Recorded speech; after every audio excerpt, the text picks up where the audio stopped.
जय माता दी। जय माता दी। आज मैं आपको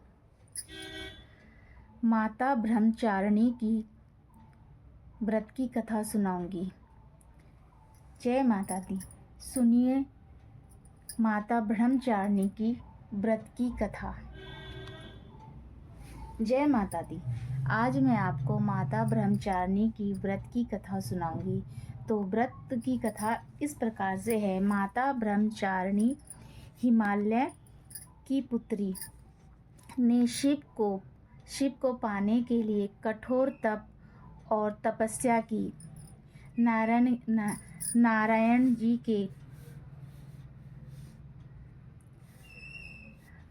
नारद मुनि जी के कहने पर उन्होंने शिव को अपने पति के रूप में पाने के लिए उन्होंने कठोर तपस्या और तप किए। तो आगे की कथा हम सुनाएंगे इस प्रकार।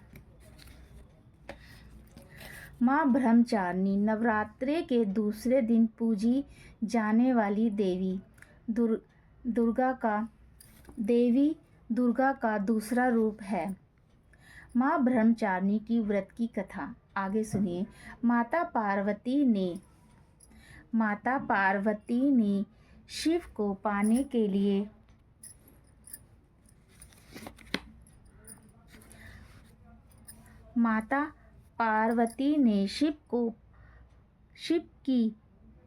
शिव को पति के रूप में प्राप्त करने के लिए कठोर तपस्या करने का निर्णय लिया। उन्होंने हजारों वर्ष तक कठिन तपस्या की, जिसमें उन्होंने केवल फल फूल खाकर जीवन व्यतीत किया। अपनी साधना के अगले चरण में उन्होंने कई वर्षों तक केवल जमीन पर रहकर शाक संग पर जीवन निर्वाह किया। बाद में कई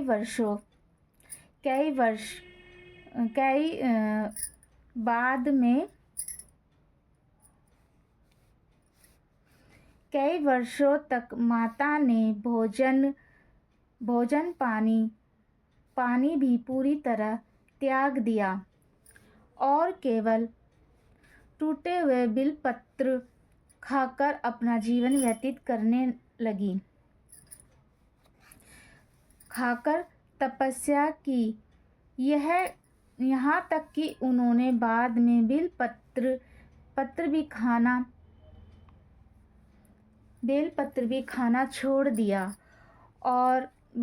खाना छोड़ दिया जिसके कारण उन्हें अपना पत्ते भी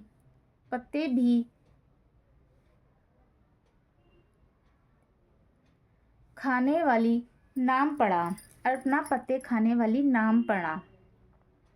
नाम से जाना गया।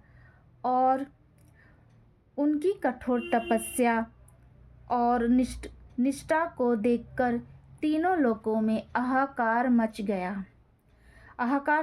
अंत में शिव भगवान ने उनकी घोर तपस्या को देखकर उन्हें दर्शन दिए और उन्हें पत्नी के रूप में भगवान शिव ने प्रसन्न होकर उन्हें दर्शन दिए और उनकी अखंड और घोर तपस्या को देखकर उन्हें पत्नी के रूप में स्वीकार कर लिया। माता पार्वती की ऐसी कठोर तपस्या और शिवजी जी को पाने की उनकी लगन और उनका ऐसा सब घोर तपस्या की शायद कोई ही कर पाएगा, लेकिन उन्होंने शिवजी महाराज जी को पाने के लिए ऐसी घोर तपस्या की। जय माता दी। जय माता दी। और आशा करती हूँ आपको ये माता ब्रह्मचारिणी की कथा पसंद आई होगी और इस कथा को जितना हो सके लोगों तक पहुँचाएं ताकि शाम तक सभी लोग इस कथा को सुने और पढ़ें। जय माता की। और कल मैं फिर एक और नई कथा लेके आऊँगी माता रानी की, तो ज़रूर सुनना और माता रानी के दर्शन करो। जय माता दी।